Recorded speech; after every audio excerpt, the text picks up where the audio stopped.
సంగ్రహ రూపంలో మరొక్కసారి చెప్పడం అనేది జరుగుతుంది. మనం ఏం చెప్పుకున్నాం?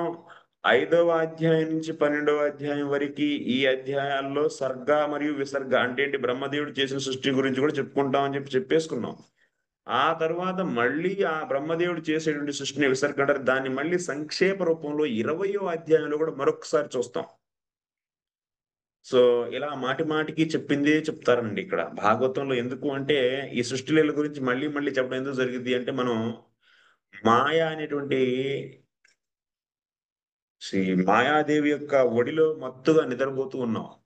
కాబట్టి మాయలో పడిపోయి ఆ మాయ యొక్క ఒడిలో నిద్రించేటువంటి జీవుల్ని మేల్కొల్పాలి అంటే భగవంతుడు ఆ మాయ ద్వారా ఎంత అద్భుతమైన చిత్ర విచిత్రమైన జీవుడికి ఆసక్తిని కలిగించేటువంటి చిత్ర విచిత్రమైనటువంటి అనురక్తిని కలిగించేటువంటి చిత్ర విచిత్రమైనటువంటి ఈ సృష్టిని ఎలా చేస్తారు మాయ ద్వారా అనేది కనుక మనం తెలిస్తే, ఈ సృష్టి మొత్తానికి కూడాను కారకుడైనటువంటి భగవంతుడిని మనం